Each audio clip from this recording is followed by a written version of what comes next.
So, let's begin with you telling me where you are now. Guy, I'm with Arizona Game and Fish as their Chief of Public Information, and it's a wild ride. It's quite a fun job. And you're located where? I'm at the Phoenix headquarters out north at Ben Avery Shooting Facility. Okay. So out north on I-17 and Carefree Highway. Okay. Here we are standing along Timberland Road, which was one of the worst areas during RodeoChediski Fire. That's right. So your thoughts, just to begin with, on 10 years later? Well, 106 homes were lost in here in one afternoon. And a lot of devastation, changed a lot of people's lives. I've really got two reflections: the resiliency of the White Mountain people. They pulled together. Some folks just couldn't bear to rebuild. They moved on. But the area has rebuilt, and they've gotten stronger. The other side is what's happened on the ground. It was a wake-up call. And with the White Mountain Stewardship Project, we've begun to cut small diameter trees. It's been done around communities. Quarter-half mile still looks like a forest, but the fields have been thinned to get fire out of the crowns down to the ground and slow it down. And that's the only reason we lost 32 homes and not 320 in the Wallow Fire, because all of those communities had been thinned. They had gone in and taken the treetops and the brush and piled it and burned it with snow on the ground. So when fire got there, it went to ground, it slowed down, and the firefighters could be there safely. Now, was that something we learned from RodeoChediski? Yes, it is. You know, we should have 50 to 60 trees an acre. We've got 600 to 1,000 trees per acre. That's from Prescott all the way to Silver City, New Mexico. And we must begin to thin trees, or we'll see more mega fires like the Wallow and the RodeoChediski. Now, you spent quite a bit of time in this region. At the time of RodeoChediski, weren't you living in Truth or Consequences? Yes, I was a district ranger on the Gila National Forest, but I retired in January of '03, and Debbie and I built a cabin in Show Low in '04, so we were here for several years. Okay, and so you've seen how things have changed since. Excuse me. Go away, fly. Yeah. Mosca. So you've seen how things have changed since. Been a lot of efforts at taking care of the fire situation. It really raised people's awareness. We have a community forest fire protection plan. There's a lot of thinning going on. Some people are thinning their personal property, but not enough. It's just a start. Now we have that Fry project up in Flagstaff, Williams, Payson, Forest Restoration Initiative. It's going to thin 350,000 acres. That's going to get us started. But I think we need to change our mindsets. We need to understand how this country looked before white man got here 150 years ago, that 50 to 60 trees per acre, not 600 to 1,000. Mm-hmm. Let's take me back to when the fire, RodeoChediski, was approaching Show Low. You actually thought it was going to go through, didn't you? We had a fire behavior analyst named Bill Jackson who does computer modeling. That's the position. And they look at the fire behavior and make predictions for the next day to 4 days out. And he predicted that fire would be in Show Low June 23rd. June 22nd, the town was evacuated. If you remember, Rick Loopy and the Fort Apache Hot Shots and the Flagstaff and Mormon Lake Hot Shots and the Heber Hot Shots, all these local crews, great firefighters, spent about 18 hours burning out 14 miles of road on Highway 60. Okay, that burnout was actually sucked back into the main fire. They lit a fire, a backfire, and it drew it back into the main fire, and it robbed the main fire of fuel, so it no longer advanced in that direction. It was a miracle, but it was also a success. And fire was kept out of Show Low, except for a few lofted firebrands that landed and started small fires. But there were so many firefighters in Show Low that they jumped on them. Yeah. Your thoughts about those firefighters? Well, it's a brotherhood. It's a family. It doesn't matter whether they were structural. You know, Phoenix Fire Department sent 7 big engines and their chase trucks and equipment, had 28 firefighters up here. First time in history they'd ever been out of Maricopa County. Northwest was here from Tucson. We had, I don't remember, there was 40-something structural fire departments that had units in Sholo, Pinetop, Lakeside, McNary, and Honda to protect homes. We had 4,500 firefighters here.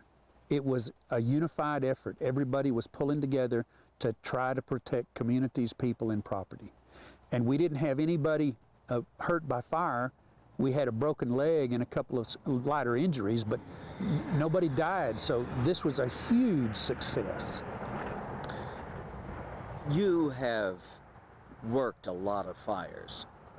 Was RodeoChediski different in some way? Did it change you? Well, it did change me. I had the unfortunate distinction of working 6 fatalities as an information officer. Those are really difficult, even with the service. They drag you down when you lose firefighters. You know, we just lost an air tanker with 2 pilots in Nevada Sunday, and those pull on a firefighter's heart.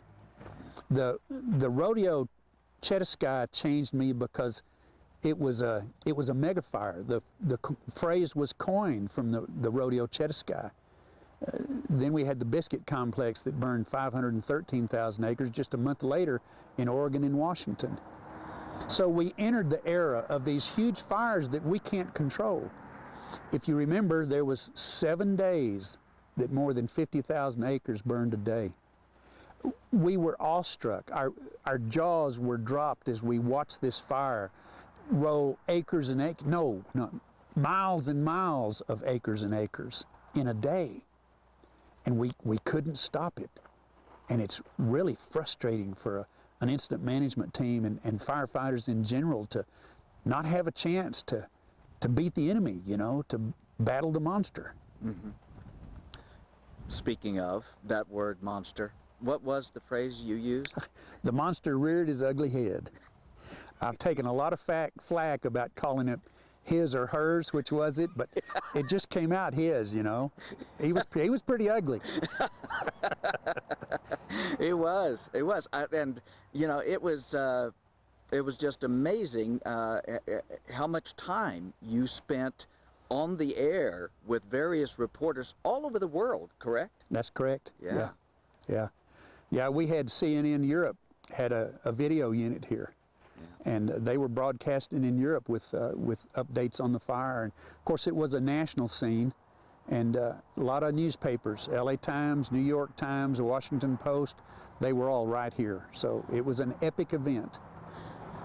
Looking ahead now and talking more about the future, what do you hope people have taken away from these mega fires that are hitting us? You know, the main thing is that nothing remains just like you see it. We can take a little snapshot in time, but that snapshot's going to change over the years. I've got another fly crawling up my... Okay, we can start again if you like. So, looking ahead, I mean, we are still looking, they are predicting this year more mega fires. I think we'll see them. You know, it's so dry. We had record lack of moisture this winter. Where I live in Carefree, we had 3/10 of an inch since October. We normally get 3 inches.